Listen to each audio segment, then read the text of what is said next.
पण मी मात्र कसं आहे, सदा सर्वदा स्थित आहे, मी नित्य आहे. याचा अर्थ आनंदमय कोश मी नाहीये.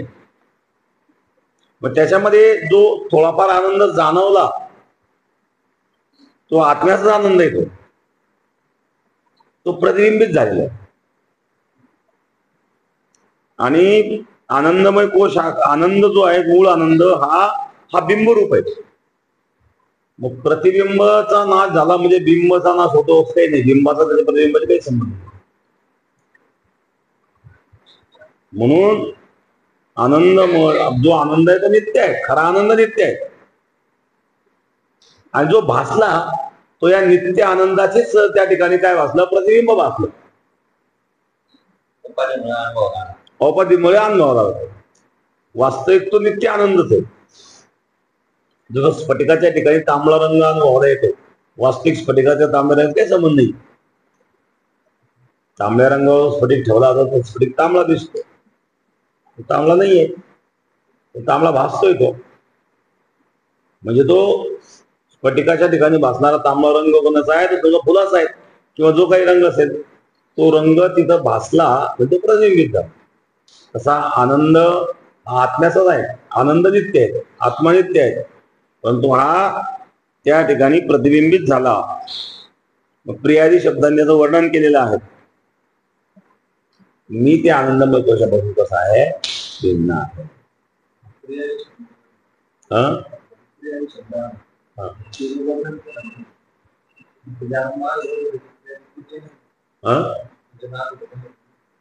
अस्थि भाती प्रिय वगैरे तेच तेच तेच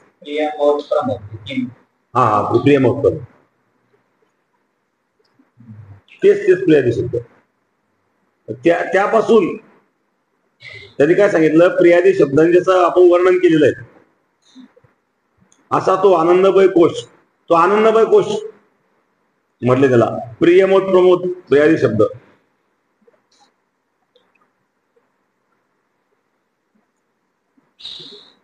तर इथं जो मूळ विषय आलाच ना. आता प्रियादी शब्द काही ठिकाणी असते, बाकी प्रिय वगैरे पण येत होतो, पण इथं मूळ त्यांनी प्रियादी शब्दाचा अर्थ यांनी काय केला, इथं प्रियमोद प्रमोद आलेले आहेत ना, म्हणून आपल्याला इथलंच घ्यायचं आहे.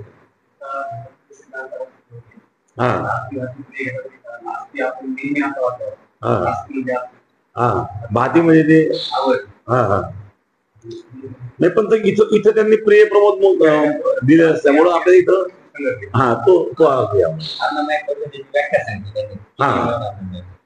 त्याच्यामध्ये प्रियमोद प्रमोद हा उदाहरण काय तर काय सांगितलं की प्रियादी शब्दाचे वर्णन केला म्हणजे वर्णन त्यांनी इथे केलेलं आहेत ना, म्हणून ते आपल्याला धरायचं.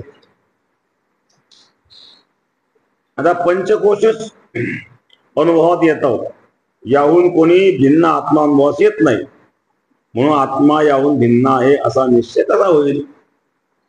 आता प्रत्यक्ष अनुभव तर पंचकोशाचा येतो, आत्म्याचा अनुभव कुठे येतोय, आणि ज्याचा अनुभव येत नाही ते सिद्ध करायचंय, आणि ज्याचा अनुभव येतो ते असं ते ठरवायचंय. संपूर्ण वेदाचं रस हेच आहे. ब्रह्म अनुभवाला येत नाही ते ब्रह्म सत्य मानायचं, जगत अनुभवाला येतं ते मिथ्या म्हणायचं. हे समजून घेणं म्हणजे वेदांत आहे. स्वामी रामानंद सरस्वती त्यांच्या प्रवचनात नेहमी सांगायचे, दोन परस्पर विरोधी भासणाऱ्या गोष्टींचा समन्वय जो साधू शकतो तोच वेदांत झाला. वेदांत समजून घेणं म्हणजे दोन परस्पर विरोधी भासणार, परस्पर विरोधी नाही ते, मध्ये परस्पर विरोधी भासतात या दोन गोष्टी, त्याचा समन्वय म्हणजेच वेदांत. हा समन्वय जो साधू शकतो तो वेदांताला जाणू शकतो. हा समन्वय जर साधता आला नाही मग तो काहीतरी चुकीचा अर्थ करतो वेदांत. मग त्यामध्ये वेदांत शास्त्रामध्ये काय आहे, पूर्व पक्ष उत्तर पक्ष. आता समजा काही ठिकाणी पूर्व पक्ष असतो, आता पूर्व पक्षामध्ये शंका असतात त्यावेळी, तर ते सुद्धा शास्त्र प्रमाण देऊन सांगतात. त्याला ते कळलं नाही हा पूर्व पक्ष म्हणून, तो जर सिद्धांत मानून त्याचा सिद्धांत मानला तर सगळे चुकवून जातात.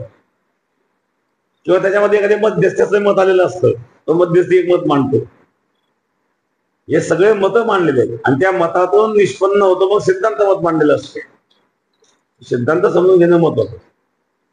जसं कोर्ट जेव्हा एखादा निकाल देतो, कोर्ट निकाल देताना काय करतं, निकालाची प्रत असते शेवटी 2-4 पानाचा निकाल असतो. मग त्याच्यामध्ये ज्यांनी फिर्याद केली त्यांचा पक्ष असतो, ज्यांच्या विरोधात फिर्याद केली त्यांचा पक्ष असतो आणि मग दोन्ही पार्ट्यांचा पक्ष दिलेला असतो. त्यानंतर शेवटी 1-2 ओळीमध्ये त्यांनी आदेश दिलेला असतो.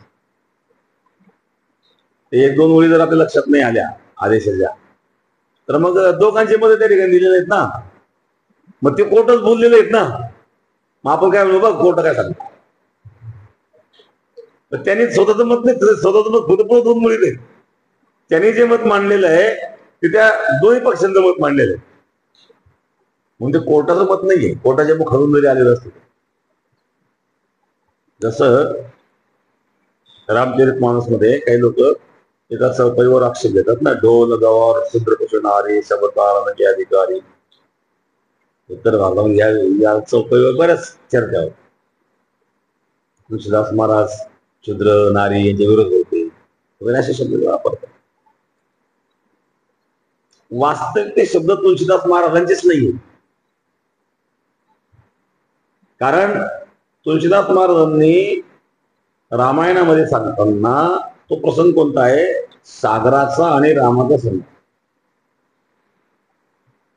रामाने काय केलं, सागराला विनंती केली रस्ता दे. सागराने काही मानली नाही. मग रामाने काय केलं, सागरातूनच त्या धनुष्याला बाण लावला. अग्निबाण सोडल्यामुळं आणि मग सागर घाबरला. मग सागर घाबरल्यानंतर मग सागराचा तो संवाद आहे, तो सागर रामाशी बोलत आहे. हे ढोल गवार शूद्रपशु नारी सर्व ताळन इत्यादी. हे मत तुळशीदास महाराज झालंच नाही ना. रामायणातला मुद्दा सांगताना सागराचं मत तुळशीदास महाराजांनी सांगितलं. हे आरोप काय करतात, तुळशीदास महाराज असे म्हणले, तर ते तसं म्हणलेच नाही. जसं एखादा पोस्टमन पत्र घेऊन येतो, मग त्या पत्रात जे लिहिलेलं आहे तर पोस्ट म्हणजे काय समजत नाही. पोस्टमनने आपल्यापर्यंत पोहोचवलं याचा अर्थ ते विचार पोस्ट म्हणजे असा अर्थ होत नाही. ज्ञानेश्वरी ग्रंथामध्ये माऊलींनी जे मत मांडलं ते मत माऊलीचा असा अर्थ नाही होतो. ते मत भगवंताचा आणि अर्जुनाचा संवाद येतो. भगवंताने अर्जुनाला सांगितलेलं ते माऊली आपल्याला सांगतायत. त्याच्यामध्ये माऊलींनी काही विवेचन केले, त्या स्वतःचे मतही मांडलेले नाही असं नाही. परंतु एखाद्या श्लोकाचं विवेचन करत असताना जेव्हा माऊली सांगताय की अशा अशा प्रकारे भगवान अर्जुनाला सांगतात, तर ते मत भगवंतच आहे. माऊलींनी जरी लिहिलेलं असते, माऊलींचं नाहीये. तसं पूर्व पक्ष उत्तर पक्ष हे मत जर आपल्याला कळाले नाही, हा संवाद जर आपल्याला कळाला नाही, तर आपले सिद्धांत कळत नाही. आणि मग त्यामुळे कधी कधी काय होतं, आपल्याकडून अर्थ काढतानाच होतो. म्हणून परस्पर विरोधी भासणाऱ्या काही गोष्टी असतात. प्रकृती जशी आहे सगळी परस्पर विरोधी समन्वय असतो. एखादा मनुष्य खूप आज्ञाधारक असतो, खूप आज्ञाधारक असतो, फार दिवस सेवा करतो आणि तो अचानक उलटतो. तो अचानक नाही उलटलेला, त्याने खूप सेवा केलेली आहे. सेवा करताना त्याचा जो त्रास झालेला आहे तो सहन केला. त्याने सहन करता करता करता करता एक दिवस स्फोट झाला. हा तर आतापर्यंत खूप चांगला होता. मग आतापर्यंत चांगला होता, अचानक कसं काय बदल? तो अचानक नाही बदललेला. तो जो स्फोट झालेला आहे म्हणजे तो आतापर्यंत तुमच्या आज्ञेच पालन करीत होतो, एकदम तुमच्या विरोधात कसं काय वागायला लागला? मग त्याचा मध्ये एकदम विरोधी बनलं असा अर्थ नाही येतो. हळूहळू त्याचं बनत गेलं. कारण समाधान त्याला मिळालं नाही त्यातून. जसं एक शिष्य गुरुची सेवा करतो, आता सेवा करायची. गुरुजींनी त्याला विचारलं की तुम्ही किती भाऊ आहे? 4 भाऊ. चालली सेवा. असं करता करता रात्री 12 वाजले, 1 वाजले, 2 वाजले, गुरु काही म्हणत जा म्हणून टाकला ना हो. परत ते गुरुला आले. गुरु म्हणले किती भाऊ आहे तुझा? तीन म्हणले. तू पहिले 4 म्हणला होता. म्हणे आधी सेवा करून तू काही मी जगणार नाही म्हणते. 3च राहणार आहे.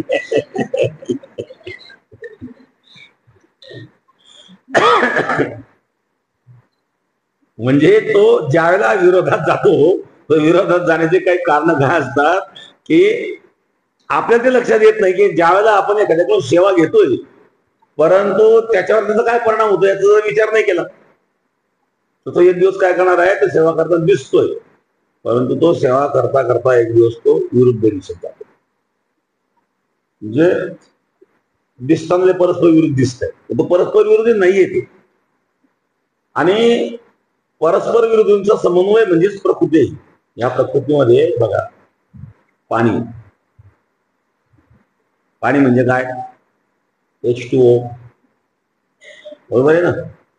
Hydrogen plus oxygen is equal to water. H2 हायड्रोजनचे 2 अणू आणि ऑक्सिजनचा 1 अणू, त्याचं मिळून काय झालं? पाणी झालं ना. मग हायड्रोजन हा ज्वलनशील पदार्थ आहे आणि ऑक्सिजन ज्वलनास मदत करणार आहे, बरोबर आहे ना? मग ऑक्सिजन जर ज्वलनास मदत करणार आहे आणि हायड्रोजन जर ज्वलनशील आहे, मग ज्वलनशील आणि ज्वलनास मदत करणारा हे जर एकत्रित आले तर काय व्हायला पाहिजे? पेट्रोल व्हायला पाहिजे. पाणी कसं काय झालं? पाणी तर जलनाला विरोधक आहे. जल हे अग्नीला विरोधक आहे का नाही? अग्नीला विझवतो जल, म्हणजे अग्नीला जल विरोधक झालं. परंतु त्याच्यामध्ये काय आहे? अग्नीच आहे. एक पदार्थ अग्नीच आहे, ज्वलनशील आहे, आणि दुसरा ज्वलनाला मदत करणार आहे. मग झाले का नाही विरोध या ठिकाणी? याच्यावर सुद्धा एक गुजरात मध्ये एका मुलांनी संशोधन केलं. पाण्यावर न जाऊन पाण्यावर सुद्धा गाडी चालू शकते. त्यांनी हायड्रोजन आणि ऑक्सिजनचं विभाजन करून त्या पाण्यामधला ऑक्सिजन बाजूला काढायचा, शिल्लक करायला हायड्रोजन म्हणजे झालं इंधन. ऑक्सिजन बाजूला काढला घेतला, हायड्रोजन शिल्लक राहिलं ना, हायड्रोजन म्हणजे इंधन झालं, ते त्याच्यावर चालू शकते गाडी. हे सिद्ध करून दाखवून त्यांनी. सरकार सुद्धा याच्यावर आता संशोधन चालू आहे. संशोधन म्हणजे बऱ्यापैकी की पेट्रोलची गरज पडणार नाही.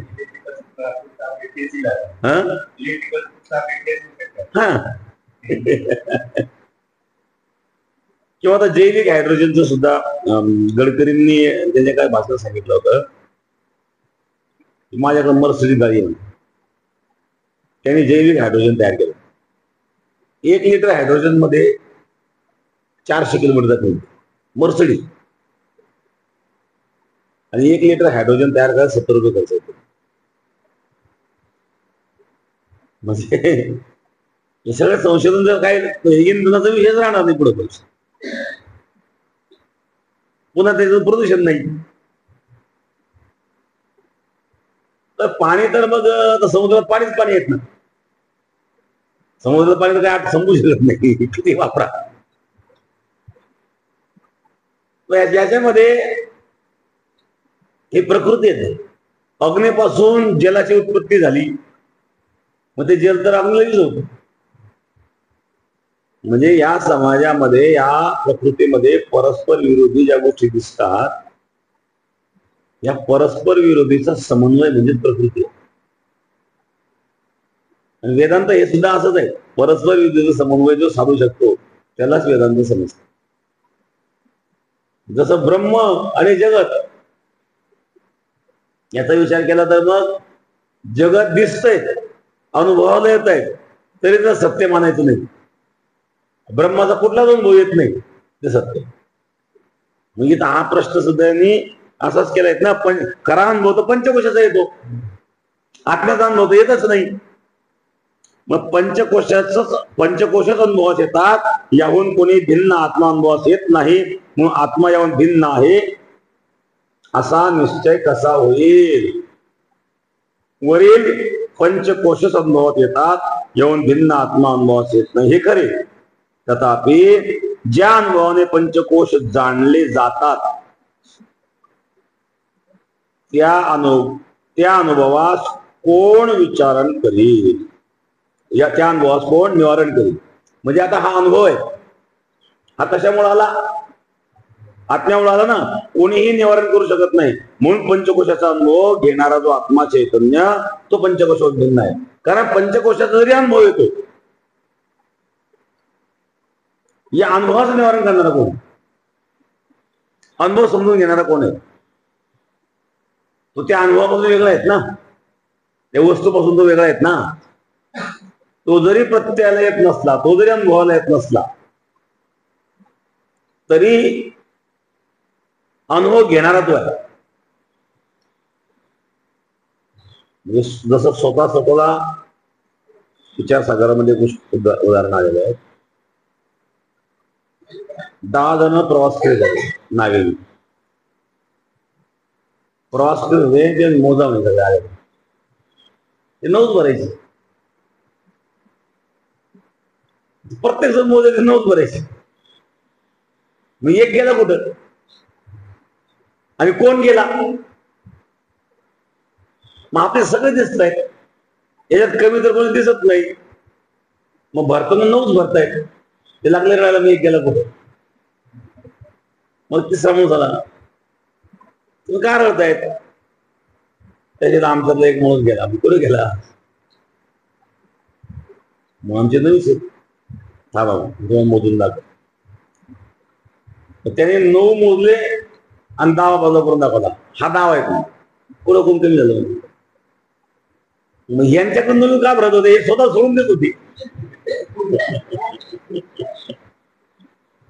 होते 10, पण तो मोजणारा काय करायचा, स्वतःला सोडून द्यायचा, मग ते 9च भरायचे. मग प्रत्येकाने स्वतः सोडल्यावर 9 भरायचे. पण जो त्रयिक माणूस आला त्याने काय सांगितलं, हे बघ हे 9 आणि हा 10वा आहे का नाही, 10 बरोबर. मग त्यांच्या लक्षात आले बरोबर आहे 10. स्वतःला सोडून दिल्यामुळे ते प्रमाण पडले. तसं आता पंचकोश आहेत, या पंचकोशाचा अनुभव पंचकोशाचा येतो, हे बरोबर आहे. पण तो अनुभव घेणारा त्यापासून वेगळे आहेत ना, त्याला सोडून कसं काय चालेल. अनुभव घेणाऱ्याला जर सोडलं तर अनुभव कोणाला येईल, बघ नुसता अनुभव काय उपयोगाचा, घेणारा नसेल तुझा अनुभव शून्य. जसं शून्य, शून्याला मग तू कशामुळे एक मुळे. एकाला गणितात सांगितलं 0 वजा 0 बरोबर किती झाले, शून्यातून 0 वजा केले किती राहिले, 0. एकाने काय केलं, 0तून 0 वजा केले, खाली काहीच लिहिलं नाही. गुरुजी विचार तू का नाही लिहिलं, मग काही राहतच नाही. 0तून 0 वजा केलं काही राहतच नाही. अरे बाबा काही राहत नाही दाखवण्याकरता 0 लिहावं लागलं. 0 वजा 0 केल्यानंतर खाली 0 शिल्लक राहतं ना, तर हे दाखवण्याकरता 0 काही राहत नाही असं म्हणून चालणार नाही, तर 0 दाखवावं लागेल. तर त्याचं सुद्धा अस्तित्व आहे. नुसतं 0 म्हणजे काहीच नाही असं म्हणून चालणार नाही, त्याचं सुद्धा अस्तित्व असतं. तसं जो काही अनुभव तुम्ही घेत असाल त्या अनुभवाला अनुभव घेणारा जर नसेल तर त्या अनुभवाला काही महत्व नाहीये, आणि तो अनुभव घेणारा आत्मा.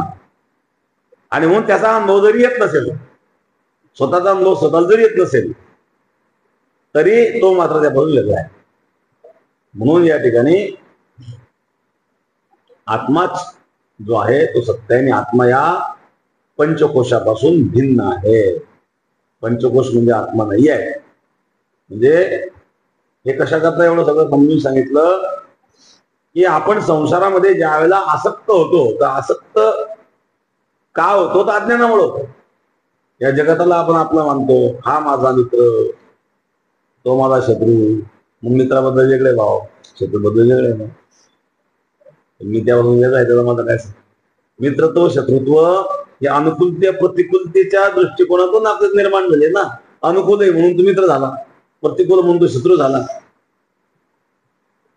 म्हणजे याचा अर्थ काय झाला, रागद्वेष अनुकूल प्रतिकूल निर्माण होतो. पण आपल्याला हे जर ज्ञान असेल तर आपल्या मनामध्ये रागद्वेष निर्माणच होणार नाही. अनुकूलता प्रतिकूलता निर्माणच होणार नाही. म्हणून या ज्ञानाचं जीवनामध्ये हे महत्व असतं.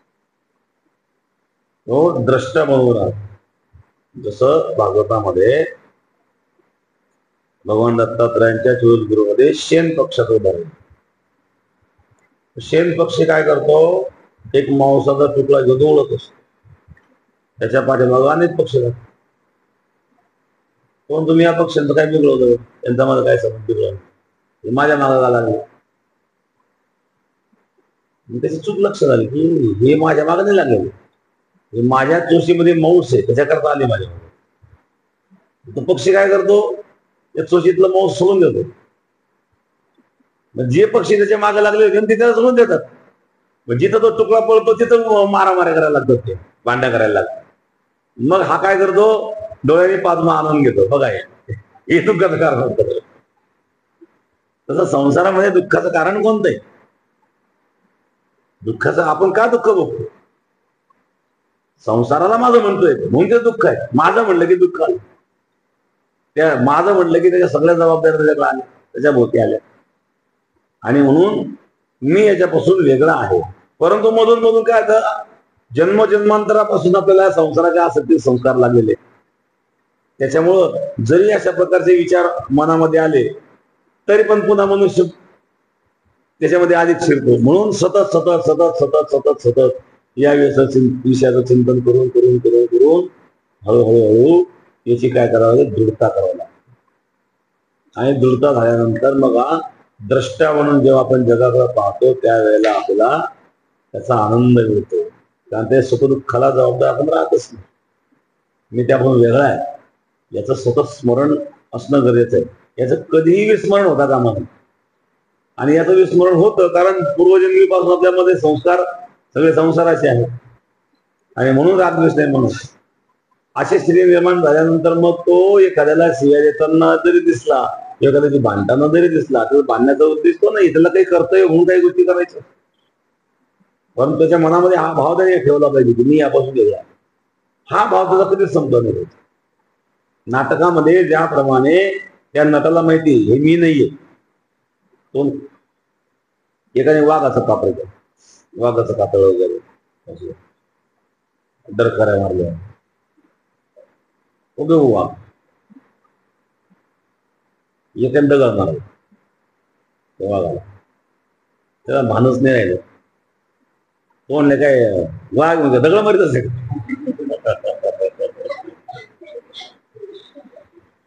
बिघडलं पात्र. त्यांनी काय करायला पाहिजे होतं, तसं बोलण्याची डरकारी मारायला पाहिजे होती ना वाघासारखी. पण नाटक जरी त्यांनी केलं तर नाटक काय झालं, त्याला नाटक जमलं नाही ना, त्याला राग आला ते दगड मारल्यामुळे. राग आल्यावर वाघ काय करतो वाघ मोठे मोठे डरकाळे पडतो ना. मध्ये राग आला ते डरकाळ म्हणून तो व्यक्त करायला पाहिजे होता, मग तो खरा वाघ आहे असं सिद्ध झालं असतं. पण तो बोलून गेला, बोलून गेला म्हणजे त्याला भान राहिला. तसं आपल्याला काय होतं, भान राहत नाही, आत्मचिंतनाचं भान राहत नसल्यामुळं, आणि मग ते रागद्वेष आपल्यामध्ये शिरतात. म्हणून त्याकरता वेदांत शास्त्रामध्ये या सगळ्या गोष्टी वेगवेगळ्या पद्धतीने पटवून दिलेल्या आहे. किंवा मग भक्ती मार्ग सुद्धा त्याकरता सांगितला की परमेश्वर आहे, भगवान म्हणजे काय, ईश्वर हे जे तत्व आहे ब्रह्मच आहे ते. परंतु मायेला अधीन ठेवून त्या ईश्वराने जगत निर्माण केलं, मग ते ईश्वराची आराधना करायची. ईश्वराची आराधना करता करता हा भाव निर्माण केला की हे ईश्वर शरीर सुद्धा माया कल्पित आहे, ते पण सत्य नाहीये. सत्य काय आहे तर मुख्य ब्रह्म चैतन्य जगत. म्हणजे शेवटी मूळ सिद्धांत जो आहे तो निराकार ब्रह्म, हे हाच मूळ सिद्धांत. आणि हे भक्ताला माहिती आहे. फक्त भक्त त्याचा आनंद घेतो. मनामध्ये अंतकरणामध्ये हा भाव ठेवून तो क्रिया करीत असताना तो भक्तीची क्रिया करतो. परंतु त्याला हे ज्ञान आहे. म्हणून तुझं माझं नाही भेद केला सहज, कारण मला तुझ्या माझ्यात भेद नाही आहे. म्हणून भक्ती आणि ज्ञान. बऱ्याच वेळा काय होतं, जो ज्ञानी असतो त्याला भक्तीचं जर ओढ नसेल तर मग तो भक्ती करण्याला नाव ठेवतो, मग तो देवालाही नाव ठेवतो, तो ईश्वर सत्य नाही. ईश्वर का सत्य नाही आहेत? कारण शरीर तर माया कल्पित आहेत, मग तोही माया कल्पितच आहे. ब्रह्म तर असत्य तर ब्रह्म आहे. आणि मग निव्वळ भक्ती करणारा त्याचं ज्ञान नसेल तर तो सुद्धा भगवंत निराकार म्हणायला तयार नाही. म्हणजे मग दोघांमध्ये वाद होतो. भक्ती आणि ज्ञान याचा समन्वय स्वामी अखंडानंद सरस्वतींनी व्याख्या करून सांगितले की ज्ञानाची पराकाष्ठा म्हणजे भक्ती आणि भक्तीची पराकाष्ठा म्हणजे भक्ती. भक्तीची पराकाष्ठा म्हणजे काय झालं, तो भगवंताशी एकरूप होऊन जातो, तो ज्ञानाच्या स्थितीमध्ये जातो. ज्ञानाची पराकाष्ठा म्हणजे भक्ती आहे.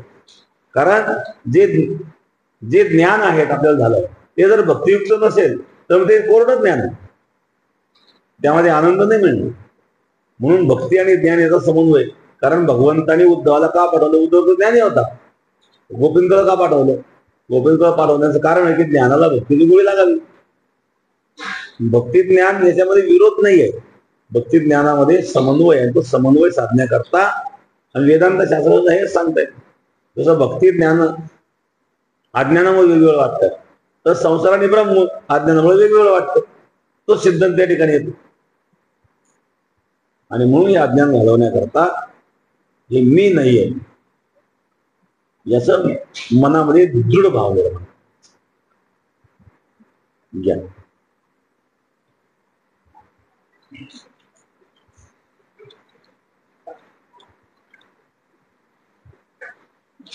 प्रश्न क्रमांक 1.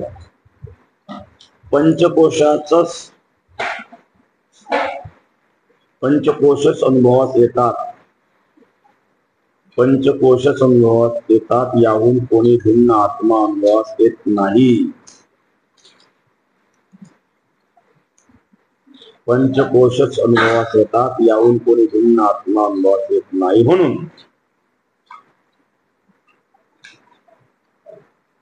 पंचकोशच अनुभवास येतात, याहून कोणी भिन्न आत्मा अनुभवास येत नाही. म्हणून आत्मा याहून भिन्न आहे असा निश्चय कसा होईल?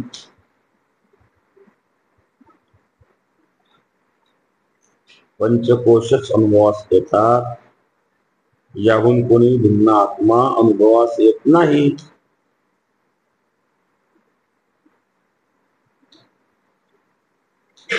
पंचकोशच अनुभवास येतात, याहून कोणी भिन्न आत्मा अनुभवास येत नाही.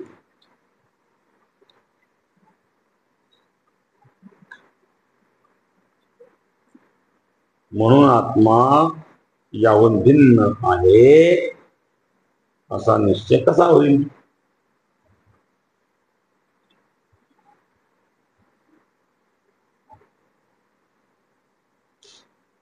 म्हणून आत्मा याहून भिन्न आहे असा निश्चय कसा होईल?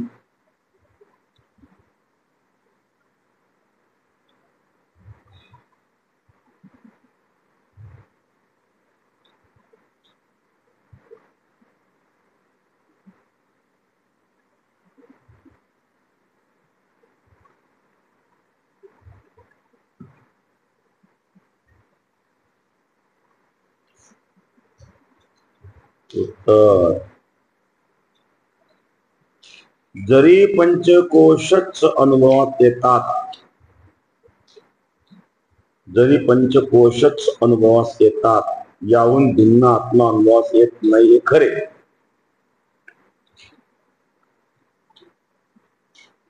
जरी पंचकोशच अनुभवास येतात, याहून भिन्न आत्मा अनुभवास येत नाही हे खरे.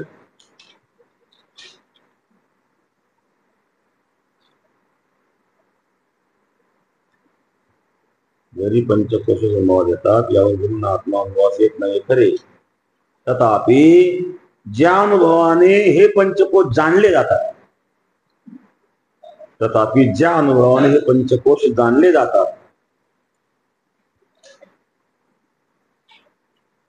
ज्या अनुभवाने हे पंचकोश जाणले जातात, त्या अनुभवास कोण निवारण करील?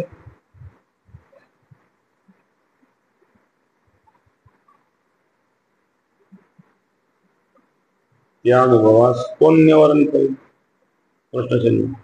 कोणी निवारण करू शकणार नाही.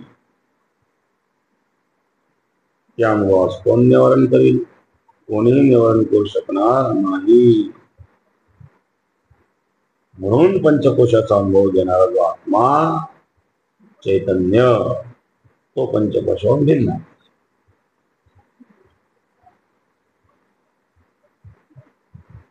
म्हणून पंचकोशाचा अनुभव देणारा जो आत्मा चैतन्य तो पंचकोशाहून भिन्न.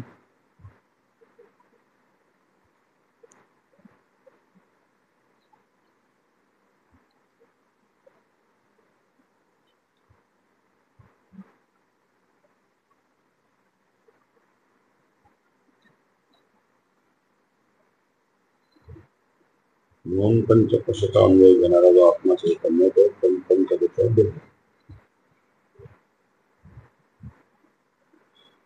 पुढचाही प्रश्न घेऊन घ्या. म्हणजे काय छोटासा आहे.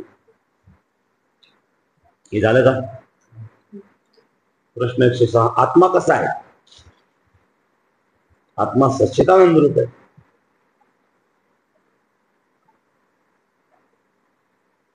आत्मा कसा आहे? तर आत्मा सच्चित आनंद रूप आहे.